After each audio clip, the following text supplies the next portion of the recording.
Dari hasil pengungkapan ini, kami menduga bahwa Sumatera Utara, khususnya Kota Medan, saat ini bukan hanya menjadi sumber hewan langka, burung langka, tapi juga menjadi tujuan peredaran hewan langka atau burung langka di Indonesia, bahkan mungkin transit untuk ke negara lain.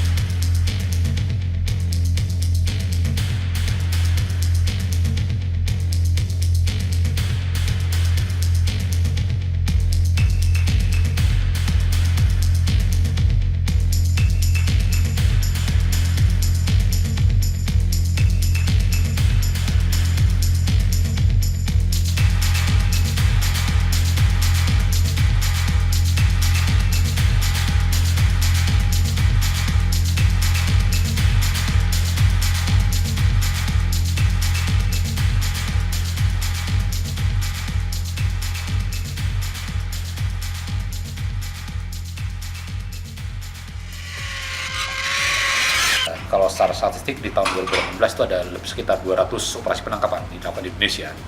Itu melibatkan hampir 300 pelaku ya. Dan WCU mengambil peran sekitar 78 operasi penangkapan yang kita dukung. 78 Mas? Ya, itu mulai dari harimau sampai dengan kakatua, jambul kuning, bahkan ada beberapa reptil dari Indonesia Timur juga kita bantu pengungkapannya. Terbanyak apa Mas? Terbanyak masih burung ya, karena burung memang pangsa pasar di domestik dan juga terutama domestik ya, dan internasional, terutama kakatua masih besar. Tidak dari volumenya besar karena memang menyelundupkan burung dalam jumlah besar memang lebih menguntungkan dibandingkan satu-satu gitu.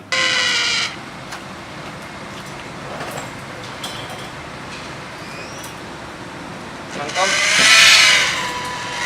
Nggak masuk aja gua,